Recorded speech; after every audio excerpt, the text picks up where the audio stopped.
องบัญชาการปกโซแขวงหัวพันได้จัดพิธีมอบเหรียญใส่แห่งงานยองยอและประกาศเลื่อนสั้นให้นายและพลตำรวจขึ้นในวันที่10 เมษายน 2026นี้โดยให้เกียรติเข้าร่วมของฐานพลจัตวาเพชรสวนอินสุพรรณหัวหน้ากองบัญชาการปกโซแขวงหัวพันมีบรรดาฐานคณะพักคณะบัญชาหัวหน้าห้องตลอดหอดนายและพลตำรวจเข้าร่วม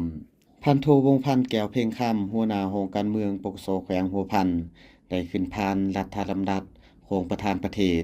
ขอตกลงของกระทรวงป้องกันความสงบว่าด้วยการย่องย่อและมอบเหรียญประเภทต่างๆให้แก่บรรดาสหายที่มีผลงานดีเด่นในการปฏิบัติหน้าที่เวียกงานวิชาเฉพาะประกอบส่วนรับใช้กองประชุมสุดยอดอาเซียนครั้งที่44 45ในนี้นายและพลตำรวจกองบัญชาการปกโซแขวงหัวพันได้รับการย่องย่อประเภทเหรียญใส่แห่งงานสั้น3จำนวน5สหายเหรียญกาแห่งงานจำนวน59สหายย่องย่อขันรัฐบาล62สหายย่องย่อกระทรวงป้องกันความสงบ139สหายย่องย่อขันกรมใหญ่การเมืองกระทรวงป้องกันความสงบจำนวน644สหายและผ่านขอตกลงของรัฐมนตรีกระทรวงป้องกันความสงบขอตกลงของกรมใหญ่การเมืองกระทรวงป้องกันความสงบและขอตกลงของกองบัญชาการปกโซแขวงหัวพัน